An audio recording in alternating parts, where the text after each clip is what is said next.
Hello ladies and gentlemen, and welcome to Opinion Machine. My name is Killjoy, and again I am on my own today. Probably going to be an unpopular opinion and an unpopular episode, but today I want to talk about Mario 64 and why I don't like it. Now, there's not many people I know that don't like the game. Most people love it, but I really don't like it. Probably hate the game quite a lot for various reasons. So we're going to sort of delve into that and my opinions on it. I will say off the bat though, I do respect the game and what it did for the platform era of 3D platformers, and a lot of the things it added and created are obviously standardized in later platformers and things like that. But let's talk about why I don't like this game. Now, I never played it when it originally came out on the N64. I did play it for about 10 minutes later on its lifespan, and then my first proper experience with this game was with the DS version, which I actually think is better than the original. The controls are a bit naff on the DS one, but I think the game is better for the extra characters that you can play as and some of the other things. But let's kick things off as to why I don't like this game. Now, coming from a background who's someone who loves Mario Brothers games, who loves Super Mario Brothers 1, 2, 3 and World. Those games are fantastic and I love all of them. I had never played Mario 64 until much later.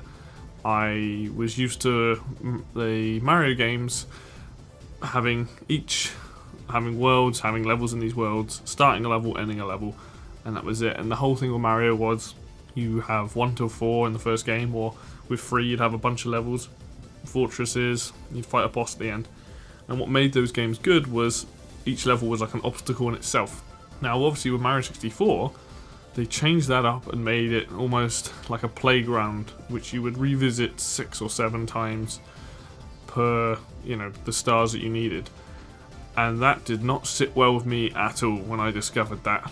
And there's many reasons as to why. So the first thing is, I like the idea that you have a world, and within that world you have levels which are either long or short, but they have their own challenge, own contained challenge that you play through once. If it's a really good level, you can do it again, obviously, but you play through once and it gives you a very certain experience.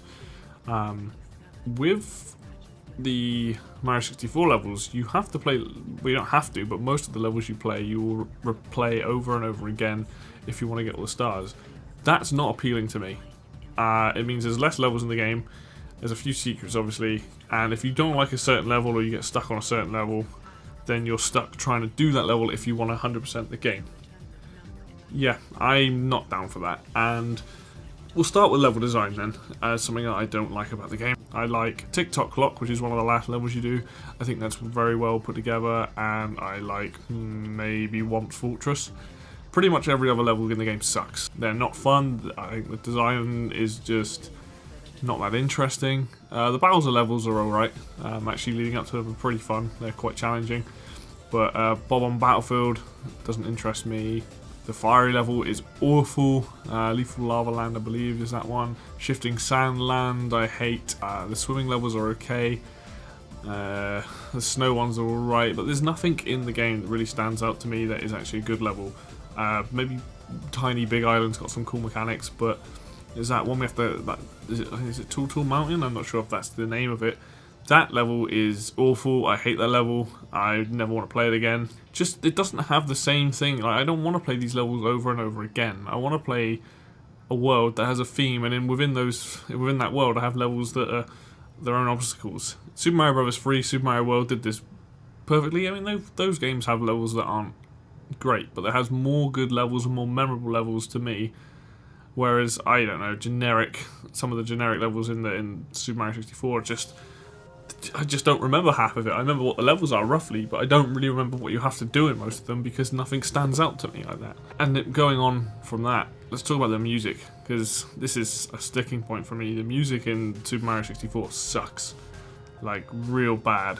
And you don't have classics like the 1-1 level theme from the original Mario Brothers. You don't have the 1-1 theme from Super Mario Bros. 3.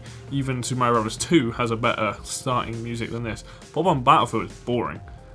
There's maybe 2 good pieces of music in the entire game, Super Mario 64. You've got the Bowser music and the level music, and then you've got the swimming music, which is then even debatable because it's nowhere near as good as Super Mario Bros. 3's underwater music or the first games.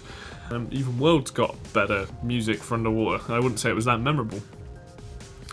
I think that's probably one of the biggest things I hate about the game, is that the music just does not, like, yeah, it can be catchy, but it's just not interesting. The Lethal Lava Land level has awful music. The underground maze level, which is another one I forgot about that I hate, the music on that, like, it takes the underground theme and just doesn't, it just sounds boring and bland. Maybe that's down to the fact that the N64 audio chip's a bit funky, and maybe the sound quality, you know, just wasn't quite there at the time. But even when I played it on the DS, like, I just didn't want to play the levels, and the music doesn't get me interested. What's the point? If it had better music, like, you know, like those old Athletics or Overworld themes, then I'd be like, yeah, it probably would have gone a long way for me to really enjoy that game a lot more than I did. Let's talk about power-ups. Power-ups suck in this game. They give you a winged cap, which you can't technically fly with properly. You have to kind of dive like a plane. They give you the metal cap, which I actually do like, but it doesn't, you know, it's such an odd item. The music for that is pretty good.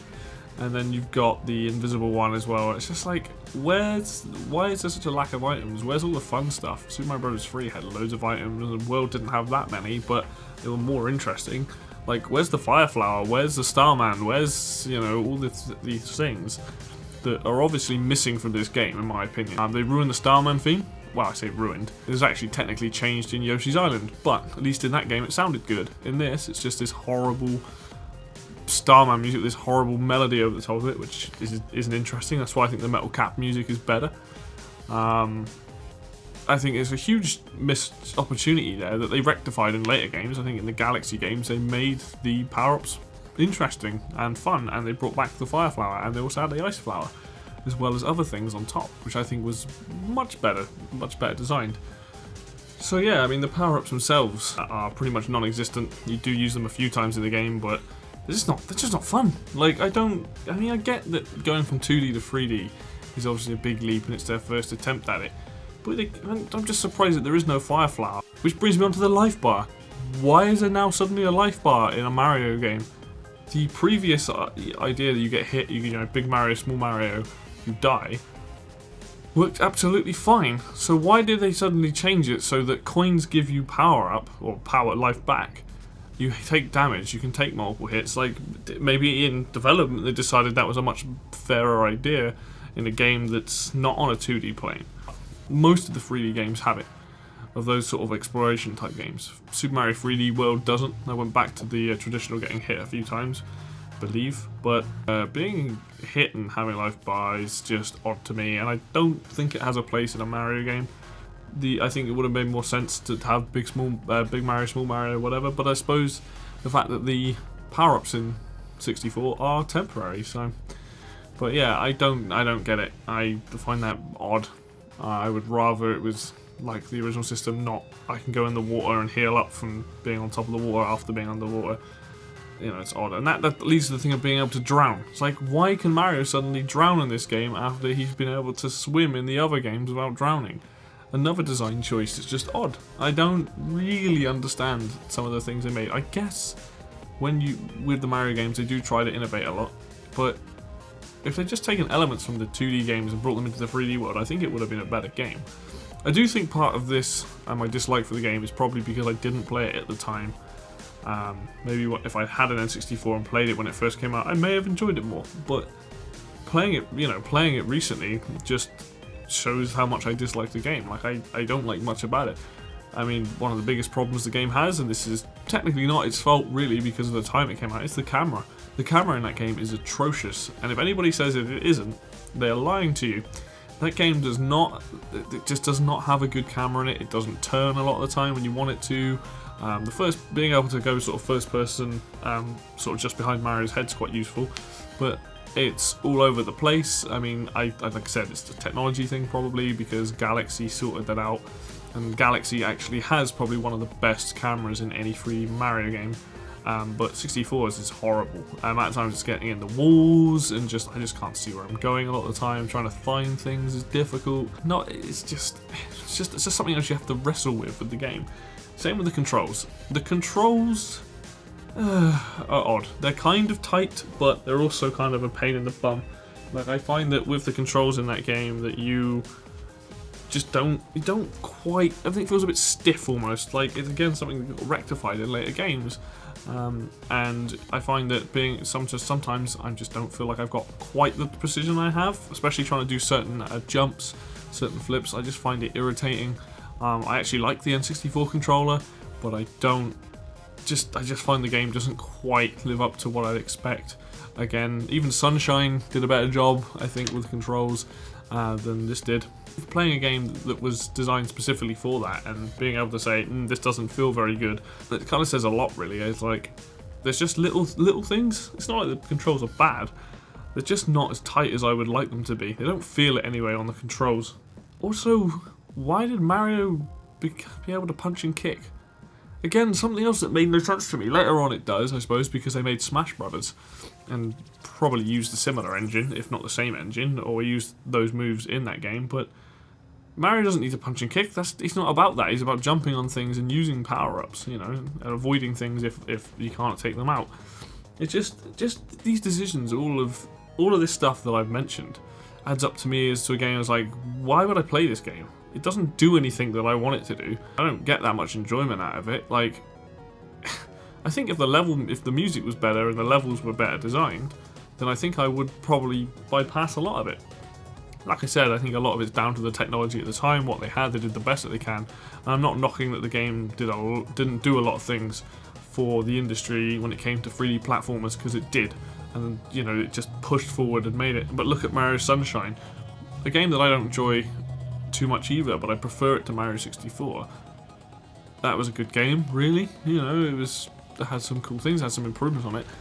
Galaxy 1 and 2 are probably the best examples of these types of games. Obviously, this is later technology, but they look better. The sound, the music is far better. The level design's more fun. They don't make you do the levels like 6 times every time. Usually, it's like three, maybe 4 times max, which I think is better. It's usually like 2 stars and a Comet star, or maybe it's 3 stars and a Comet 1. You just have the controls just feel a bit tighter. The level designs and ideas in the levels are just better, with the flip bricks and the timing stuff. It uses some of the older music, which is really good, like nostalgia wise, but those levels are usually pretty difficult and fun. And it just makes me think that there's no reason. I would never recommend somebody play Mario 64. If no one's played a 3D Mario game before, I'd be like, play Mario Galaxy 1 and 2. You don't need to play Mario 64. And then maybe you'd recommend them Sunshine because the mechanics are so weird in that game. Or you'd say play Super Mario 3D World, because that game kind of intertwines the 3D elements and the 2D elements in the game. They're starting and ending. To be honest, I think, you know, a lot of people are obviously going to disagree with me. A lot of the people who like the game like it because of the time it came out as part of their childhood. It wasn't really part of mine. And maybe that's part of, you know, that's me playing it at a different time and looking at it and going, yeah, this isn't what I want from a Mario game. And it wasn't until Galaxy that I was like, oh, I actually understand this, because everything that I don't like about 64, they kind of fixed in that. And even Galaxy 2, they did some really cool stuff with that. You know, you're not wrestling with the controls, you're not wrestling with the camera, the level design's more interesting. I think they got rid of the fact that Mario punched and kicked. I can't remember if he does in Galaxy. It's been a while since I played it, but Starman comes back in that. There's just things that they did that they must, I don't know what the decisions were between those games, but there's just everything seems right in Galaxy and everything in 64 seems wrong to me. Like, it's not that the game's dreadful, because the game is still a good game. It just doesn't do anything for me. As a Mario fan, I just don't see the point of ever playing it anymore. I would definitely think if Mark was here, he probably would disagree with me. He likes the game, which is totally fine. And I don't want to just rag on the game and be like, because there are some things I like about it. Very small things. There are little moments that feel cool, like the triple jumping around and wall jumping around, but if I never have to hear Rainbow Ride again, I'll be happy. I think after recently playing the game, I probably wouldn't, if I can avoid it, will probably never play this again, because it's more of a frustration simulator for me. I can't do the things I want. I have to listen to that awful music, and really, like, the little enjoyment I get out of it isn't worth it. So this is basically what I think of the game. If you like the game, good for you. I'm glad you do. At least you enjoy the game better than I did. But it's just something that I will hopefully just probably will never play again. And no reason to when you have Galaxy and Galaxy 2, in my opinion. If you want that style of 3D Mario game. I'm sure I'll get a lot of abuse or comments from people about it. But so be it. If you like it, you like it. I don't. And I'm not going to try and change anyone's minds. But I think it's worth putting out there that there's a lot of people who say this is such a good game, and really, I don't know if it is. That's what I'm saying.